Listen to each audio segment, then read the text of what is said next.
Olá, queridos, a paz, tudo bem com vocês? Nós estamos aqui com tudo preparado para fazer um culto muito poderoso, abençoar a sua vida, abençoar a sua casa.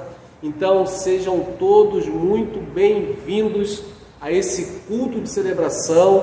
Envie o link para o máximo de pessoas que você puder e vamos juntos evangelizar, ganhar vidas e adorar o nosso Deus. Um bom culto, sejam bem-vindos.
Glória a Deus, queridos. Que tempo poderoso de louvor, de adoração, onde eu tenho certeza que a presença de Deus, ela invadiu a sua casa, inundou aonde você está e você foi poderosamente abençoado por Deus. É muito bom ter vocês aqui, a sua família, amigos.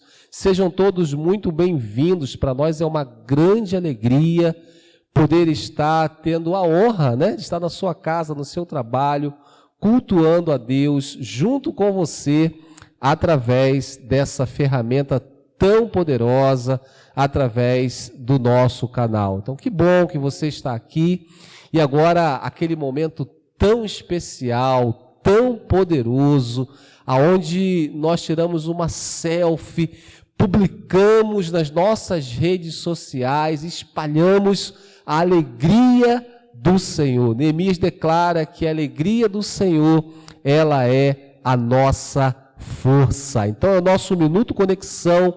Prepara aí o seu celular e junta quem está com você.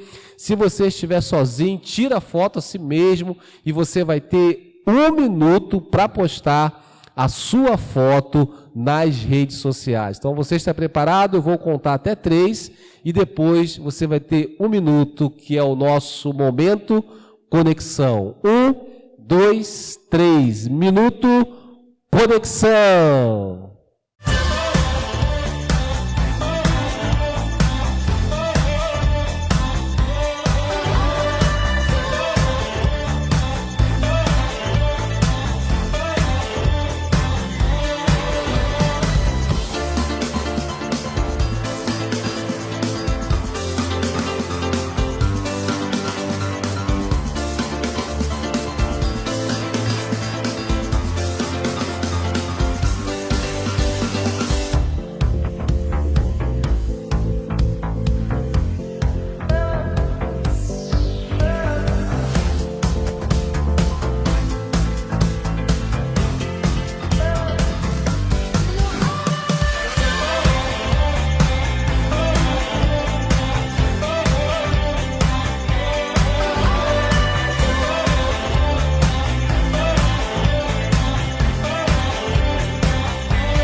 Amém, queridos. Glória a Deus. Agora nós vamos participar juntos, né, desse momento tão poderoso, que é o momento de contribuir, de expressar generosidade, o quanto nós somos gratos ao Senhor por tudo que Ele tem feito nas nossas vidas, por tudo que Ele tem feito na nossa igreja, através de nós. Eu não sei se você está acompanhando, mas conseguimos, essa semana que passou, concluir, né, a primeira fase proposta, né, para a reforma da nossa igreja. Agora nós vamos avançar.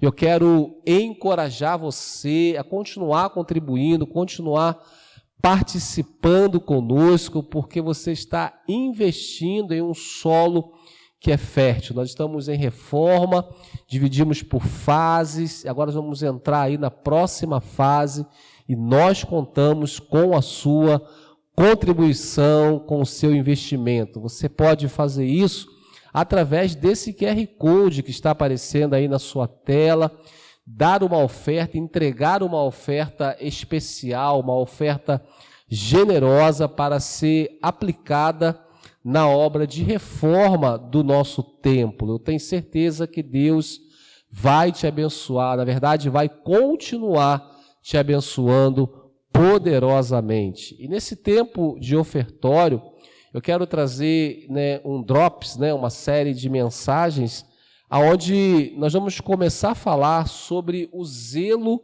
com a casa do Senhor. Se você está com alguém aí, fala assim para essa pessoa: zelo com a casa do Senhor. Nós entendemos que nós, seres humanos, somos a igreja, que nos reunimos no templo, um lugar especial, um lugar consagrado a Deus. E no nosso caso aqui, né, na Doutor Porciúncula, 1598, é o templo, né, da Paz Church São Gonçalo, um lugar tão especial que Deus tem nos dado o privilégio de congregarmos aqui como igreja. E é minha obrigação, é sua obrigação, zelar por esse lugar, cuidar desse lugar, investir nesse lugar. Esse lugar ele precisa ser tão ou mais, cuidado do que a nossa própria residência. É isso mesmo, porque aqui é o lugar que a igreja do Senhor se reúne.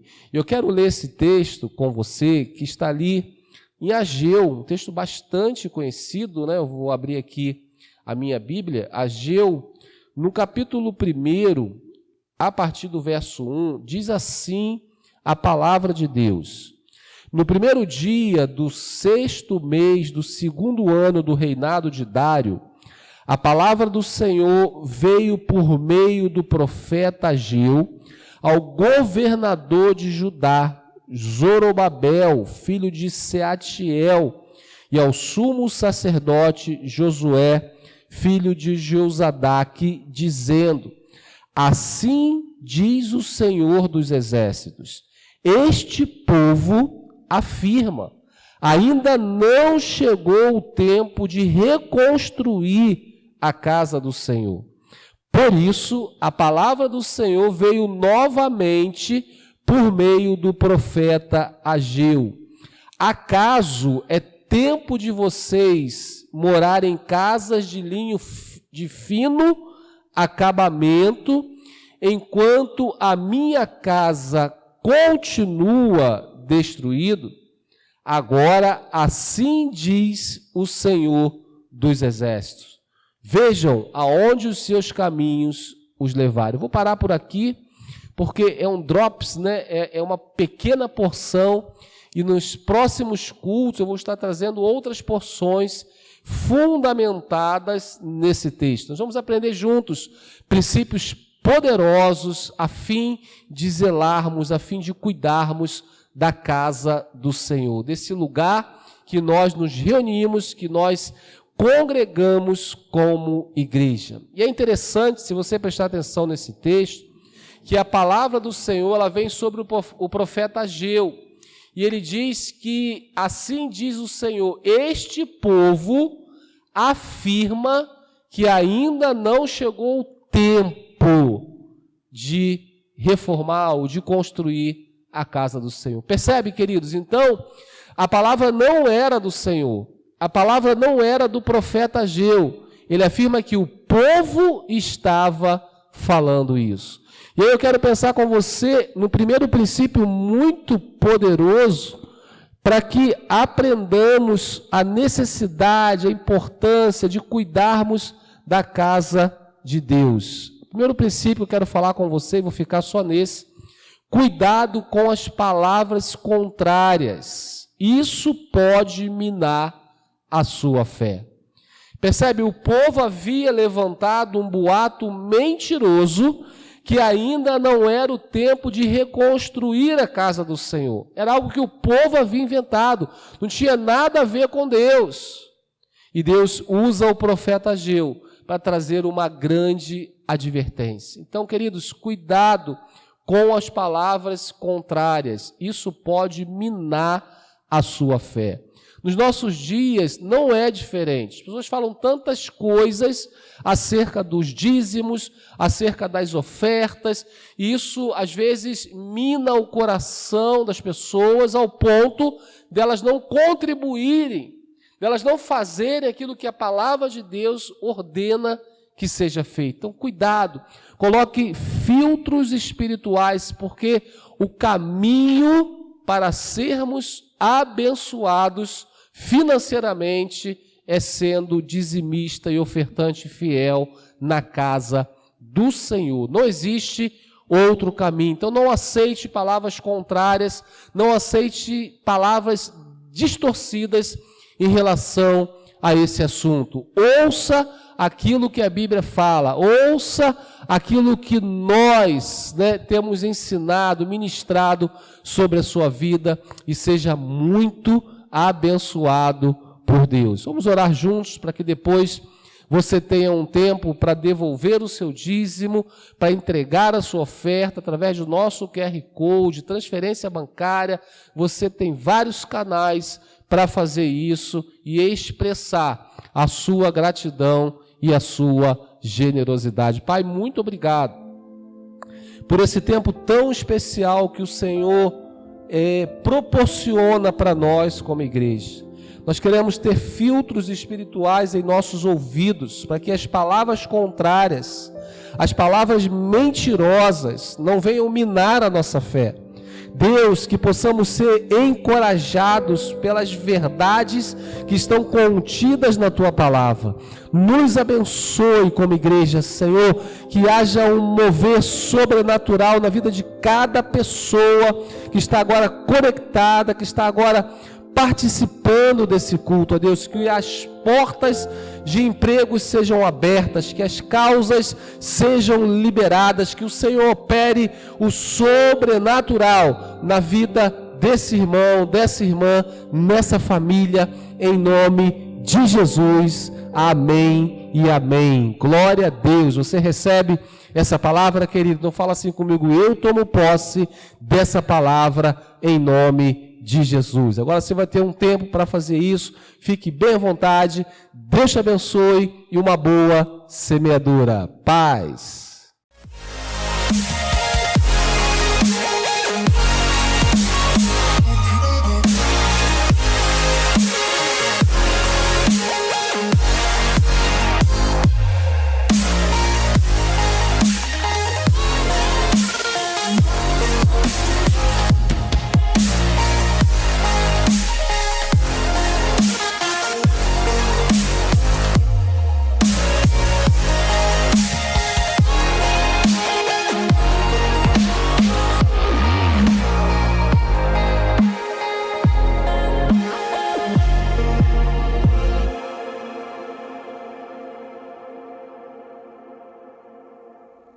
Olá, tudo bem com vocês? Fiquem ligados agora nas nossas informações, porque está começando agora o nosso Paz News.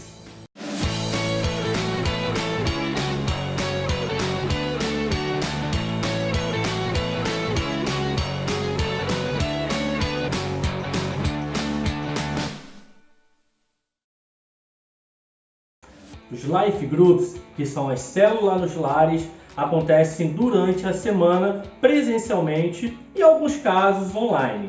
Se você ainda não faz parte, se você ainda não nos conhece, venha conhecer e traga um convidado. Todos os domingos, às 9 horas da manhã, na nossa igreja local, acontece o TADEL, momento de alinhamento, aprendizado e capacitação. Não deixe de participar você também. Todas as sextas-feiras, às 20 horas, através do nosso canal do YouTube, você recebe uma palavra abençoada. É o nosso culto da vitória. Não deixe de assistir, curtir e compartilhar. Durante a semana, nas reuniões das mulheres guerreiras, há um momento de muito clamor e oração pelas famílias. Não deixe de participar. O culto das mulheres guerreiras é um momento onde nós temos muita oração, muita intercessão. Então, não fique de fora desse culto e venha orar pela sua família. Todo primeiro domingo do mês, celebramos a Santa Ceia do Senhor, onde renovamos a nossa aliança com o Pai e sentamos à mesa com Cristo. Participe conosco presencialmente ou online.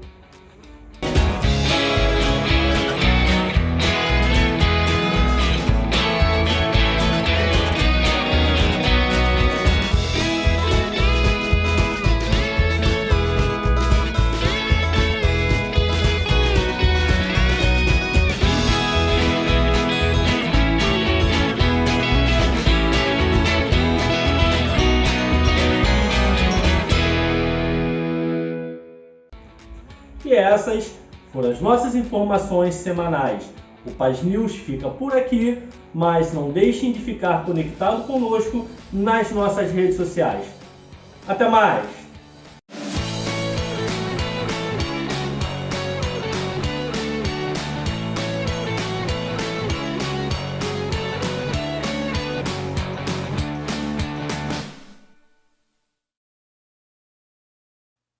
Amém, queridos. Glória a Deus. Agora chegou esse momento tão especial, né, da ministração da palavra de Deus. Não quero pedir um grande favor para você.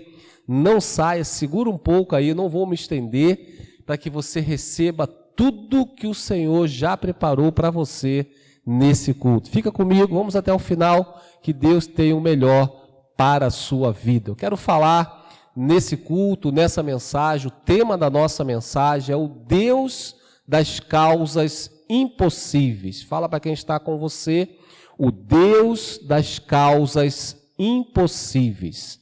Eu quero ler um texto bastante conhecido que está ali no primeiro livro dos Reis, né, no capítulo 1, na verdade, não é no capítulo 1, no capítulo 18. Então, primeiro livro dos Reis, capítulo 18, a partir do verso 16. Então, capítulo 18, a partir do verso 16, diz assim a palavra do Senhor. Preste atenção, o Deus das causas impossíveis. Primeiro livro dos Reis, capítulo 18, a partir do verso 16, diz assim o texto.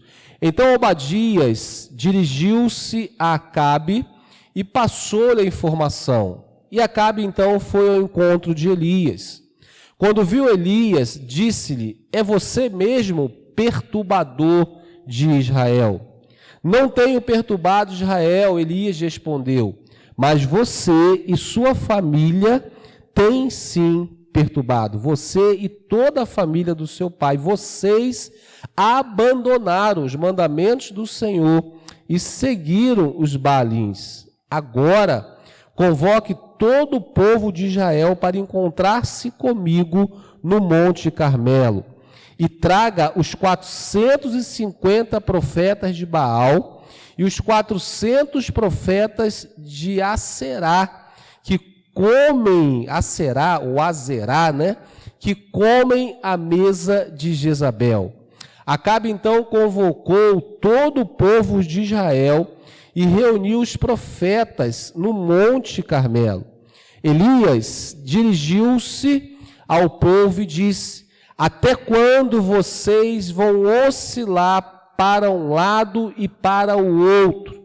Se o Senhor é Deus, siga-no, mas se Baal é Deus, siga-no. E o povo nada respondeu. Disse então Elias: eu sou o único que restou dos profetas do Senhor, mas Baal tem 450 profetas. Tragam então 2 novilhos, escolham eles um, cortem-no em pedaços e o ponham sobre a lenha, mas não acendam o fogo.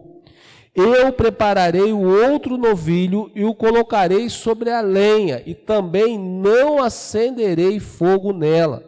Então vocês invocarão o nome do seu Deus, e eu invocarei o nome do Senhor. O Deus que responder por meio do fogo, esse é Deus. Então o povo disse: o que você fala é bom. Elias disse aos profetas de Baal: escolham um dos novilhos e preparem-no primeiro, visto que vocês são tantos. Clamem pelo nome do seu Deus, mas não acendam o fogo. Então prepararam o novilho que lhes foi dado e o puseram então sobre as lenhas. Começaram a clamar pelo nome de Baal desde a manhã até o meio-dia. Ó Baal, responda-nos, gritavam eles, e dançavam em volta do altar que haviam feito, mas não houve nenhuma resposta, ninguém respondeu. Ao meio-dia, Elias começou a zombar deles. Gritem mais alto, dizia, já que ele é um Deus, quem sabe não está meditando, ou ocupado, ou viajando, talvez esteja até mesmo dormindo, e precise ser despertado. Elias começa a zombar nesse momento. Então passaram a gritar ainda mais alto e a ferir-se com espadas e lanças, de acordo com o costume deles, até sangrarem. Passou o meio-dia e eles continuaram profetizando em transe até a hora do sacrifício da tarde, mas não houve resposta alguma, ninguém respondeu, ninguém deu atenção. Então Elias disse a todo o povo: aproxime-se de mim. O povo aproximou-se e Elias reparou o altar do Senhor que estava em ruínas. Depois apanhou 12 pedras, uma para cada tribo dos descendentes de Jacó, a quem a palavra do Senhor tinha sido dirigida, dizendo-lhe: seu nome será Israel. Com as pedras construiu um altar em honra ao Senhor, em honra ao nome do Senhor, e cavou ao redor do altar uma valeta na qual podiam ser semeadas 2 medidas de semente. Depois arrumou a lenha, cortou o novilho em pedaços e o pôs sobre a lenha. Então lhes disse: encham de água. 4 jarras grandes derramaram sobre o holocausto e sobre a lenha. Façam novamente, disse ele, e eles fizeram de novo. Façam-no pela 3ª vez, ordenou a eles, e o fizeram pela 3ª vez. A água escorria do altar, chegando a encher a valeta. À hora do sacrifício, o profeta Elias colocou-se à frente do altar e orou: ó Senhor, Deus de Abraão, de Isaque e de Israel, que hoje fique conhecido que tu és Deus em Israel, que eu sou teu servo, e que fiz todas essas coisas por ordem tua.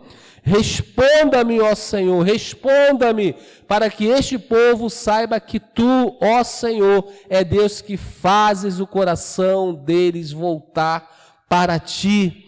Então o fogo do Senhor caiu e queimou completamente o holocausto, as lenhas e as pedras, e também o chão ficou totalmente seco, também as valetas. Quando o povo viu isso, todos caíram prostrados e gritaram: o Senhor é Deus, o Senhor é Deus. Podemos parar por aqui. Eu quero, junto com você, o texto que nós acabamos de ler, fala sobre a vida de um homem chamado Elias, que foi poderosamente usado por Deus para ser um canal da manifestação do poder de Deus. Eu quero só contextualizar para você entender aquilo que estava acontecendo. O povo de Israel estava a passos largos para o caos. Todos os seus reis reinaram de forma contrária à palavra de Deus. Foram reis idólatras, foram reis que não fizeram a vontade de Deus, foram reis que se contaminaram com o pecado. E durante o período do reinado de Acabe, se não bastasse ele ser o pior rei, ele ainda se casa com uma mulher chamada Jezabel. Uma mulher extremamente idólatra e assassina. E é nesse cenário de perversão, de apostasia, é que Deus levanta Elias. Elias é a resposta para a apostasia daquela nação, daquele povo que havia se rendido e estava seguindo a um Deus falso, estava seguindo a Baal. E Deus levanta um profeta, Deus levanta um homem cheio de graça, cheio de unção, para trazer uma palavra muito forte sobre o povo. Elias significa Jeová é o meu Deus. Elias surge com uma mensagem muito curta, contundente, porém profunda e direta. Lá no capítulo 17, você vai perceber que Elias, ele declara que não haveria chuva. O povo estava tão corrompido, o povo estava tão fora da vontade de Deus, que Elias, ele declara que nos próximos 3 anos não choveria. A credibilidade daquele Deus que eles adoravam, de Baal, estaria em baixa. Iria ser provado que esse ídolo chamado Baal não tem poder algum. Você percebe isso? Você pode verificar na sua Bíblia, no capítulo 17, verso 1. Ora, Elias, o tesbita da Tisbe de Gileade, disse a Acabe: juro pelo nome do Senhor, o Deus de Israel, a quem sirvo, que não cairá orvalho, nem chuva nos anos seguintes, exceto mediante a minha palavra. Então é nesse cenário que Deus levanta Elias. Um cenário de idolatria, um cenário de perversão, um cenário onde o povo havia se desviado da palavra de Deus, um povo que já tinha tido experiências profundas com Deus, mas haviam se desviado. Estavam adorando, estavam se prostrando diante de um Deus falso chamado Baal. E Deus levanta Elias com uma mensagem a fim de trazer um grande impacto sobre aquele povo, de trazer uma grande advertência sobre aquele povo. Elias, porém, era um homem que vivia na presença de Deus. Ele conhecia Deus, ele tinha intimidade com Deus. E por isso ele foi tão usado por Deus. Amém, queridos? Nós estamos falando de causas impossíveis. Nós sabemos que o milagre é Deus que faz, ok? O milagre, o sobrenatural, é Deus quem faz, isso é fato. Mas assim como Elias, eu e você, nós podemos ser cooperadores com Deus para que os milagres aconteçam nesses dias, para que os milagres aconteçam em nossa vida, em nossa casa, em nossa família. Deus, ele faz o sobrenatural, mas eu e você, nós podemos cooperar para isso. Nós podemos colaborar nesse sentido. Você está entendendo o que eu estou falando? Que fique muito claro, Deus faz o milagre, mas eu preciso cooperar para isso. Eu preciso fazer a minha parte. E Deus usa Elias, levanta Elias como um grande cooperador para trazer uma palavra de advertência a partir de dois principais milagres nesse texto. O primeiro foi a palavra que ele liberou que não choveria nos próximos anos. E de fato não choveu. E aí houve uma grande fome, houve uma grande escassez. Acabe, junto com a sua esposa, começou a matar todos os profetas de Deus. Mas Elias, ele sai, Deus dá uma direção para que ele não fosse morto, porque havia um propósito de Deus na vida de Elias. E à luz desse texto, querido, que eu quero identificar com você, 3 atitudes importantes para cooperarmos com o agir sobrenatural de Deus em nossas vidas e através das nossas vidas. A primeira atitude que eu quero ver com você, no verso 23 ao verso 25, o que acontece ali? Elias, ele propõe um grande desafio. Acabe e Jezabel estavam matando todos os profetas. Elias estava fugido.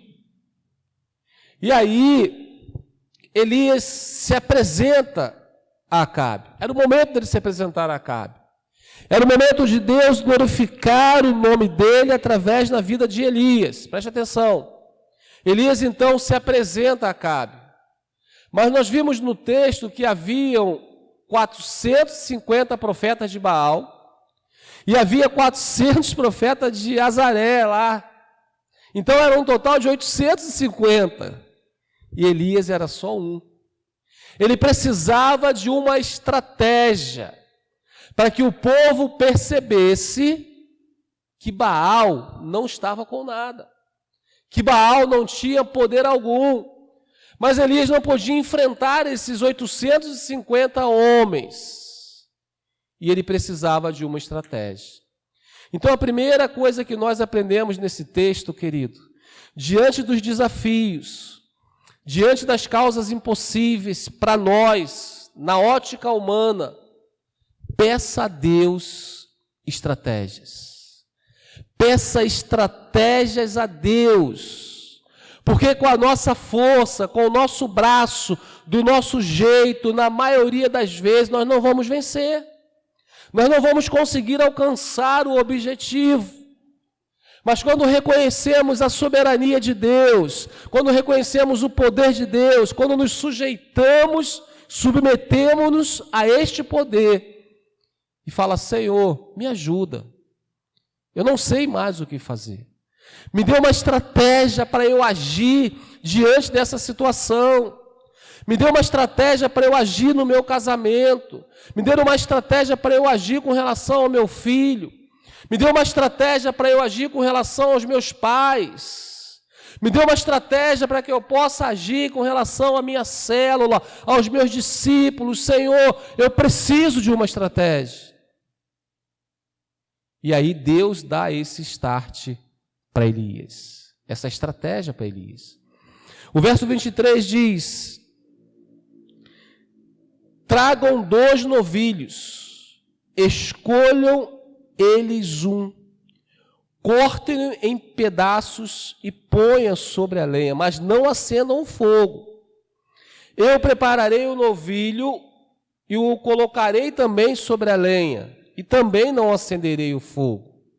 Então vocês invocarão o nome do Senhor, Deus de vocês, e eu invocarei o nome do Senhor dos Exércitos, o Deus que responder por meio do fogo, esse é Deus.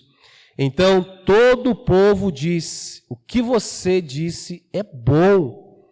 Elias disse aos profetas de Baal: escolham vocês o novilho, prepare o primeiro, visto que vocês são muitos, e clamem pelo nome do seu Deus, mas não acendam o fogo.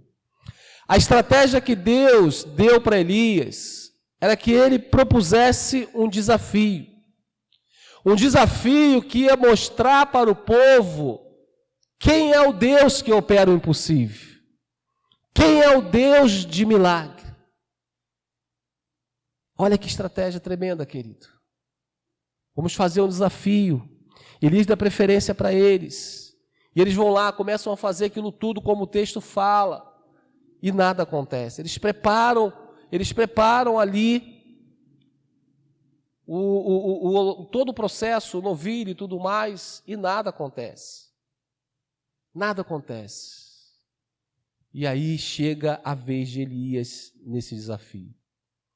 E aqui entra o segundo ponto que nós aprendemos nesse texto. Antes disso, é claro que Elias, ele exorta o povo: até quando vocês vão ficar oscilando de um lado para o outro? Elias chama atenção, com firmeza, com autoridade, que o povo precisava se posicionar. E eu quero pensar com você agora nesse segundo ponto. Primeiro ponto que aprendemos no texto: peça estratégias a Deus. Diante de uma situação difícil, diante de um cenário onde você não enxerga a solução, diante de um grande desafio, diante de uma causa impossível, peça estratégias a Deus. A segunda coisa que aprendemos nesse texto: faça aquilo que você precisa fazer. Em todo o processo, que temos falado de processo nas últimas mensagens, em todo o processo existe as etapas que eu preciso percorrer a fim de alcançar o meu objetivo. E nesse processo, nessas etapas, existem desafios, existem obstáculos, existem situações que eu vou precisar agir para que eu possa avançar de fase. Então, queridos, quando eu falei lá no início, lá na introdução, que nós podemos ser cooperadores, que nós podemos ser facilitadores para que o sobrenatural de Deus aconteça, a gente aprofunda nesse segundo princípio: faça aquilo que você precisa fazer. Verso 30 diz assim, verso 30, então Elias disse ao povo, depois que os profetas de Baal tinham tentado, tinham dançado, tinham feito de tudo e nada aconteceu. Então Elias disse ao povo: aproxime-se de mim. O povo aproximou-se. Fala comigo assim: e Elias reparou o altar do Senhor, que estava em ruínas. Percebe, queridos? Antes de mais nada, antes de fazer qualquer coisa, Elias faz aquilo que ele precisava fazer. Ele repara o altar que a Bíblia fala que estava em ruínas. Queridos, o que eu e você precisamos fazer, o que eu e você precisamos reparar, para que o sobrenatural de Deus aconteça na nossa vida, na nossa casa e através de nós. Altar, na Bíblia, ele tem uma profundidade, uma simbologia muito grande, com um aspecto espiritual. E aí, querido, eu quero te fazer uma pergunta, e você não precisa responder, para você refletir. Como está o seu altar? Como está a sua vida espiritual? Será que ela precisa ser reparada? Será que existem pedras que caíram já da posição e precisam ser recolocadas? Reparar altar aponta para conserto. Reparar altar aponta para postura. Reparar altar aponta para posicionamento com Deus. E enquanto eu não entendo isso, o processo não flui na minha vida. Eu preciso reparar o meu altar. Eu preciso consertar aquilo que precisa ser consertado. Eu preciso perdoar as pessoas às quais eu devo fazer. Eu preciso ter uma postura diferente dentro da minha casa. Eu preciso ter uma postura diferente no meu casamento, na minha família. Eu preciso ter uma postura diferente no meu trabalho. Eu preciso ter uma postura diferente em meio às pessoas. O meu altar precisa estar reparado. E Deus, Ele não vai fazer isso por mim, Deus, Ele não vai fazer isso por você, Ele nos capacita a fazermos isso. Mas a decisão é pessoal. Reparar o altar é uma decisão pessoal. Fazer aquilo que precisa ser feito é uma decisão pessoal. Percebe, querido? Aqui a coisa começa a ficar mais profunda, o desafio começa a ficar mais profundo, porque o altar precisava ser reconstruído. O que precisa ser reconstruído na sua vida, querido? O que precisa ser reconstruído no seu relacionamento? O que precisa ser reconstruído em você? Junte as pedras, mas decida erguer o altar na sua vida. É o segundo ponto que nós aprendemos nesse texto. Elias, então, ele pega 12 pedras, uma para cada tribo dos descendentes de Jacó, a quem a palavra do Senhor tinha sido dirigida, dizendo-lhe: seu nome será Israel. Com as pedras ele construiu um altar em honra, fala comigo, honra, em honra ao nome do Senhor. Nós existimos para honrar a Deus, querido. Nós existimos para glorificar a Deus. O altar não pode trazer honra para mim. O altar não pode trazer holofotes para mim. O altar, ele precisa ser de honra ao Senhor. O Senhor precisa ser glorificado através dos altares da minha vida, altares de honra, altares de exaltação, altares que glorifiquem o nome de Jesus. Elias, ele não reconstrói qualquer altar, mas ele constrói um altar de honra ao Senhor. É isso que nós precisamos fazer. Se queremos viver o sobrenatural, a nossa vida precisa ser constituída, né, de altares de honra ao Senhor. Amém? Você está entendendo o que eu estou falando? Então vamos avançar. O terceiro ponto que nós aprendemos nesse texto, depois de pedir estratégias, depois de reconstruir o altar de honra, Elias levanta um clamor ao Deus do impossível. Aqueles 850 profetas, somado lá, a galera toda, levantaram um clamor a um Deus com letra minúscula, a um Deus que não tem poder para fazer o impossível. Elias, depois do altar construído, ele levanta um clamor ao Deus do impossível. Verso 36 diz assim: a hora do sacrifício, o profeta Elias colocou-se à frente do altar e orou. Ó Senhor, Deus de Abraão, de Isaque e de Israel, que hoje fique conhecido que Tu és Deus em Israel e que eu sou Teu servo e que fiz todas essas coisas por ordem Tua. Responda-me, Senhor, responda-me, para que este povo saiba que Tu, ó Senhor, és Deus e que fazes o coração deles voltar para Ti. Verso 38.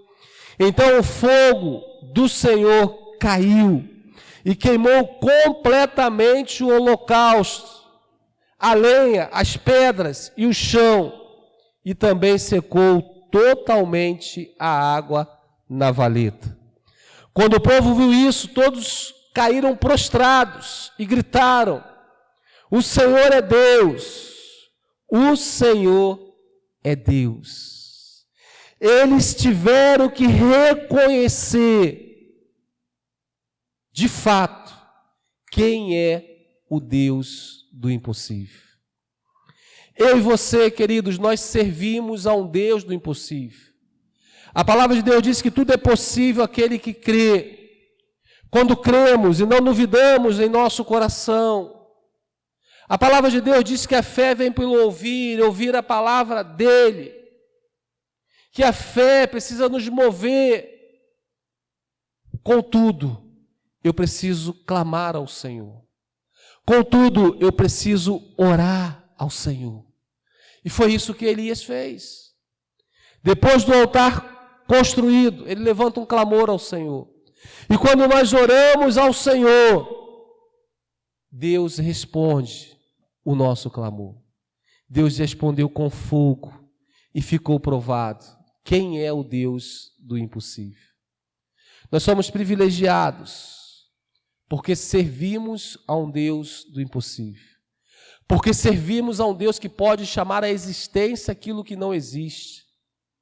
Porque servimos a um Deus que pode operar o milagre na sua vida agora mesmo. Seja a cura de uma enfermidade, o que quer que seja, não há nada impossível para Deus. Ele pode operar na sua vida agora mesmo. Então levante um clamor a esse Deus. Desista de bater em outras portas. Desista de procurar em outros lugares. Desista de oferecer sacrifícios a deuses estranhos, se esse é o seu caso. E construa um altar para o Senhor. E clame aquele que pode resolver. E clame aquele que pode mudar a sua história.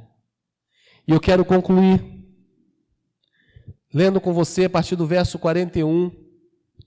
E Elias disse então a Acabe, depois que o povo reconhece quem era o Deus do impossível, Elias manda prender todos aqueles profetas de Baal e os mais que estavam ali, dá ordem para que todos fossem mortos. E o verso 41 diz, e Elias disse a Acabe, vá comer e beber, pois já ouço o barulho de chuva pesada. Então Acabe foi comer e beber, mas Elias subiu até o alto do Carmelo, dobrou-se até o chão, e pôs o rosto entre os joelhos. Vá e olhe na direção do mar, disse então ele ao seu servo. Ele foi e orou. Não há nada lá, disse ele. 7 vezes Elias mandou: volte para ver. Na 7ª vez, o servo disse: uma nuvem tão pequena quanto a mão de um homem está se levantando no mar. Então Elias disse: vá dizer a Acabe, prepare o seu carro e desça antes que a chuva o impeça. Enquanto isso, nuvens escuras apareceram no céu. Começou a ventar e a chover muito forte. E Acabe partiu de carro para Jezreel. Percebe, querido? Deus, Ele é glorificado. E o milagre, ele acontece. Havia 3 anos que não chovia. Eu não sei há quanto tempo você está esperando o seu milagre. Se são 3 dias, se são 3 meses, se são 3 semanas, se são 3 anos, não importa. O tempo de Deus, ele não é o nosso tempo. O relógio de Deus, ele não é o nosso relógio. Deus, ele é Senhor do tempo.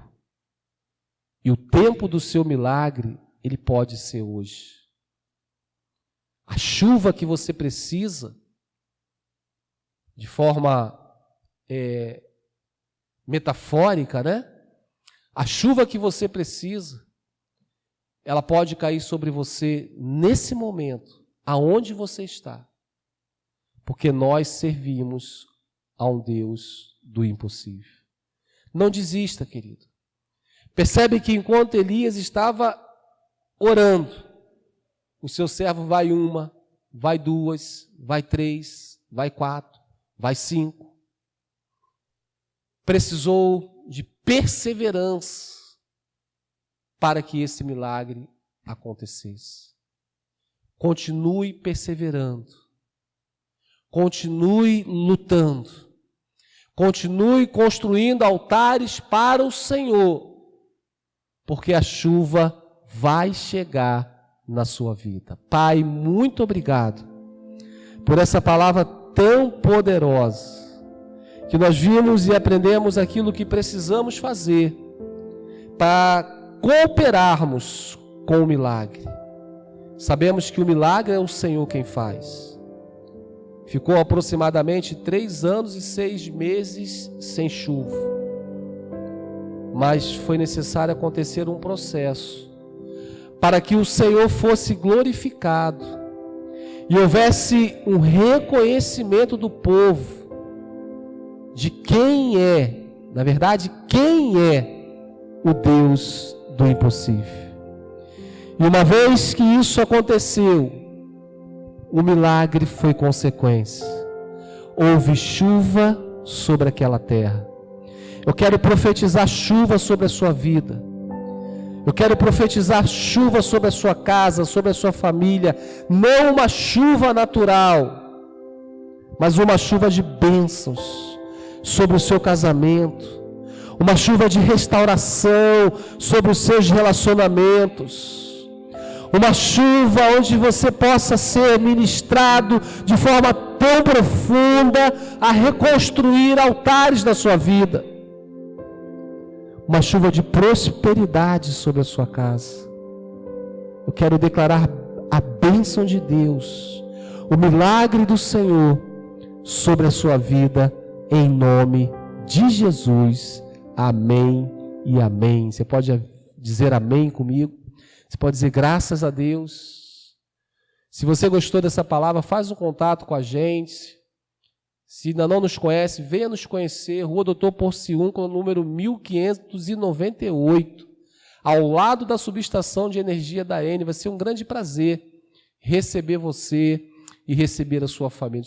Nós temos estrutura para toda a sua família, departamento infantil. Então você vai ser muito bem acolhido. Tá bom, queridos? Que a graça do Senhor Jesus, o amor de Deus, a comunhão e o poder do Espírito Santo seja contigo, não só hoje, mas por todos os dias da sua vida. Deus abençoe, um beijo no coração e viva a melhor semana da sua vida. Paz!